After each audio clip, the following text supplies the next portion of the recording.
Assalamu alaikum. Good afternoon, ladies and gentlemen. It's a great pleasure to be here with you today in this great venue. My name is Saeed Al Mansoori. I'm Director of Remote Sensing Department at Mohammed Rashid Space Center. Today I'm here to discuss an innovation that is quietly transforming our world, particularly in the domain of urban sustainability. This innovation is the power of pixels. Yes, pixels, the smallest units of the digital imagery, captured from far away by the marvels of remote sensing technology.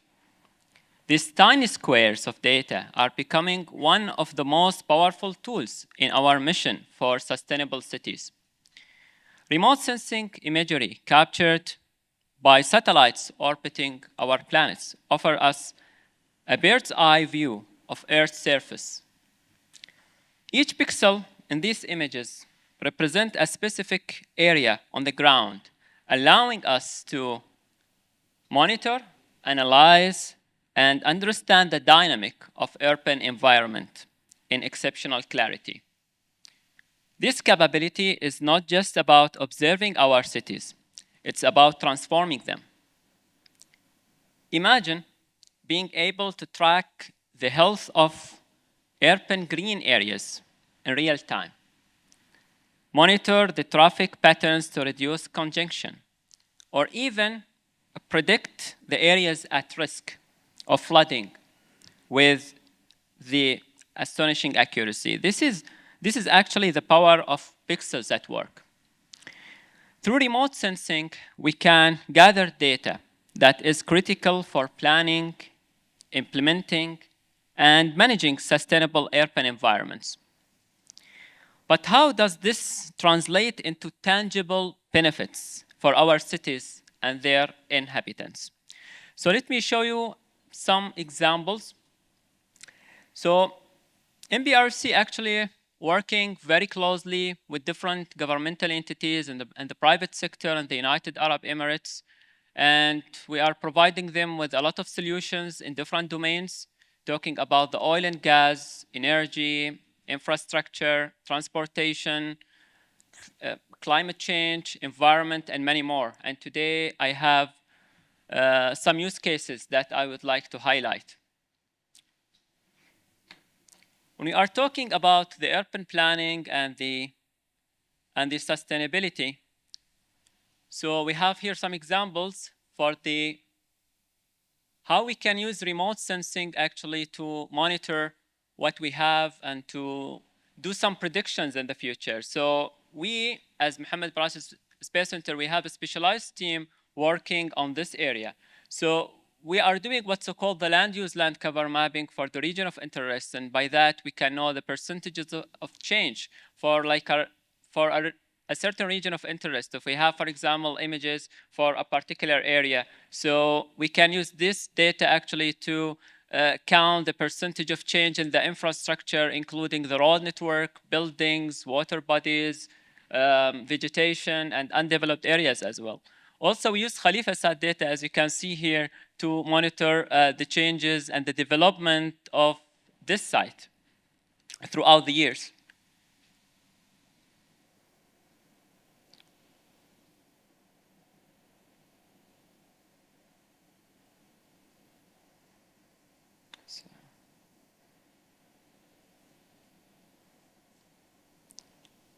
Moving to the environmental studies.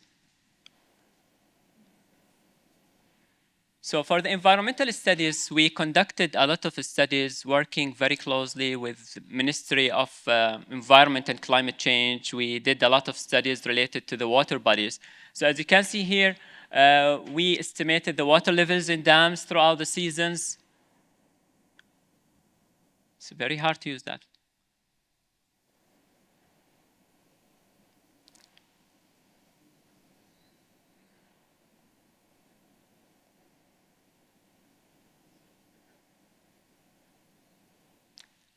Monitoring the changes that occur to the coastline throughout the years. It's very important to monitor those changes and identify whether those changes are related to man-made or due to some environmental issues. So it's very important to highlight this area and provide it to the decision makers as soon as possible.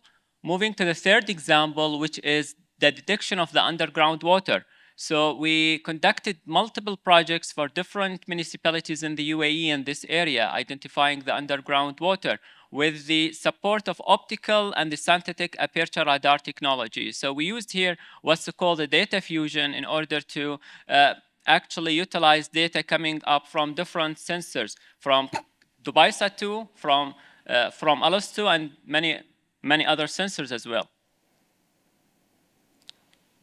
So,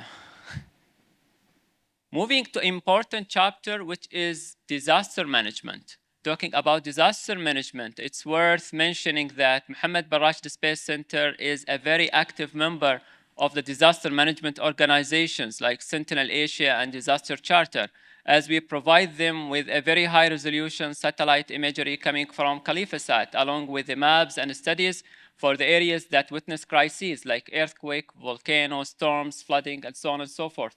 We are providing, so on daily basis, we are receiving more than 2 to 3 requests for the disaster management, and we are trying as much as we can to provide them with the data on time, because this is a very urgent request when it comes to the priority. And here we have some examples where we already provided that service to some clients. So we did some analytics for the floods in Libya last year. So we can see before and after. So this image is captured by CalifaSat, so we can see all the changes and all the damages that happened in that area. Yeah, so here we can see all the details, the damaged dam, for example, the damaged and buildings and the destroyment that happened in that area, the destroyed bridges and buildings also in this area as well. And we did other studies related to the disaster management, like the earthquake in Morocco, for example. So we can see all the destroyed buildings. So such information is very important for the decision makers in those regions of interest. So they need to see all of this information, the destroyed buildings and destroyed bridges and all of that, in order to take some actions to actually solve this. Moving to another important chapter, which is artificial intelligence. And as you know now, artificial intelligence is everywhere in our processes, and especially when it comes to the geographical information system and remote sensing. And we invested heavily in the artificial intelligence, whether in the upstream and downstream and in between also as well.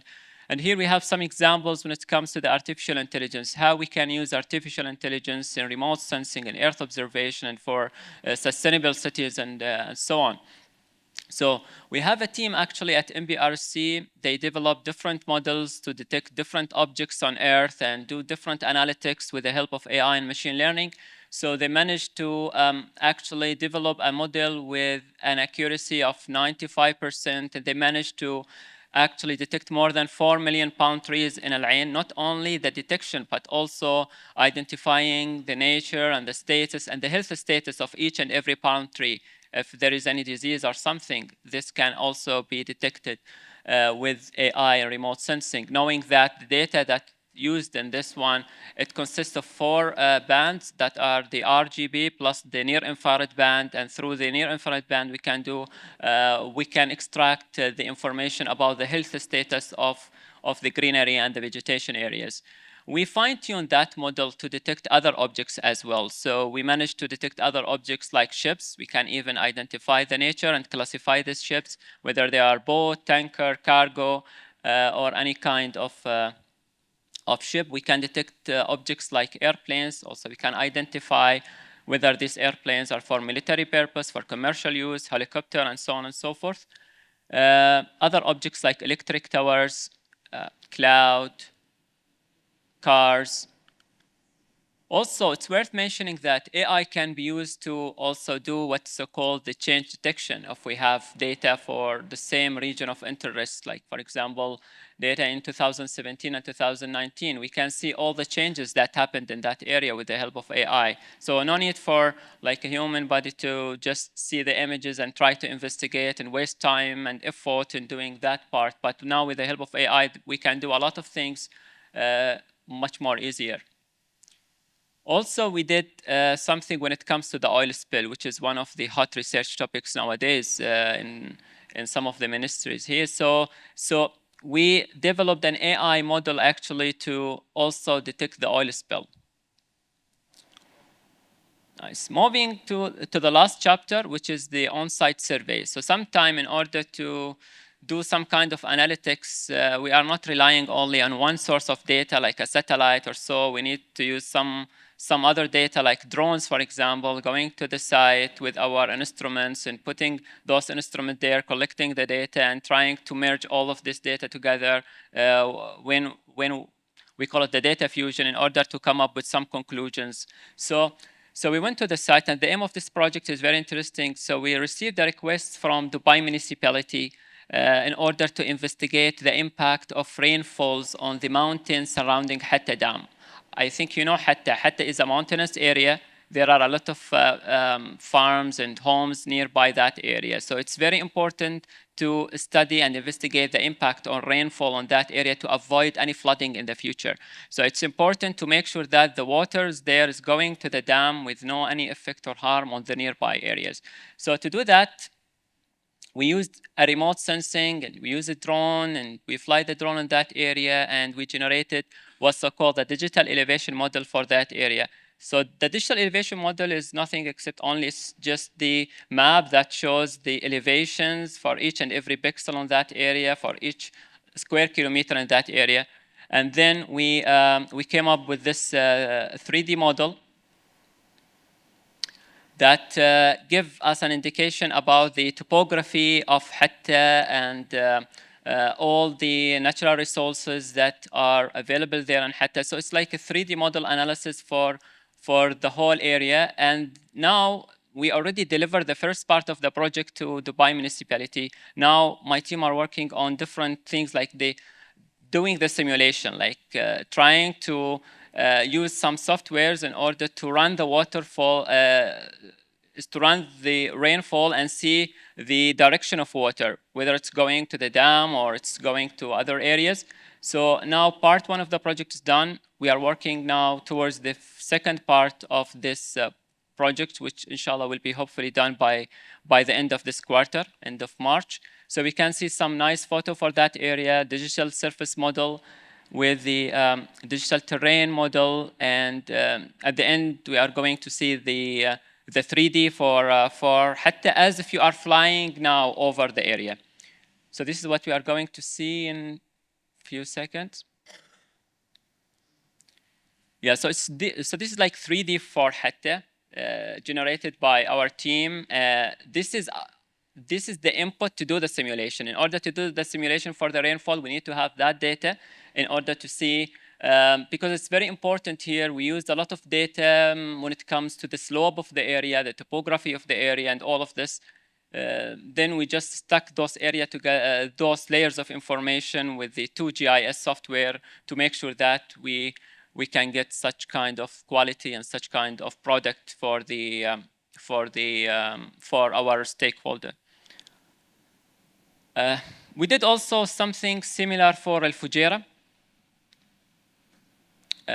So this is for Wadi Al Wari'a. So it's also the same. Some analytics for Wadi Al Wari'a in order just to look into the hotspot areas here in the UAE.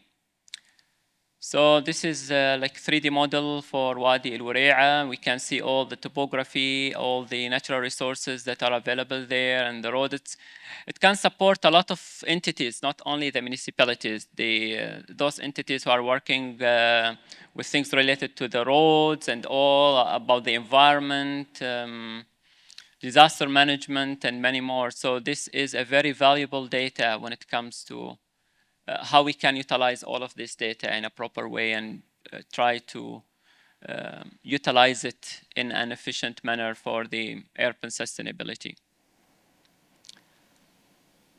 Great. So I think this is my last slide in my presentation, which is more into the climate change, as we heard throughout the past few months that there is a focus on the climate change, and due to the climate change, there is an issue with the sea level rise. So we just discussed with the team that we need to develop a model that can give us an idea about the sea level rise for this part of the world. Like we got a data from NASA, a big data from them, and we trained the model with this data in order to come up with some predictions. So we have two main parameters here, the sea level. So we can change, for example, if we need to see if the sea level rises for 1 meter, 2 meter, 3 meter, which areas of Dubai or which area of UAE will be affected. And also we have another parameter, which is the year. So we can see, for example, which area will be affected by 2030, by 2040, by 2060.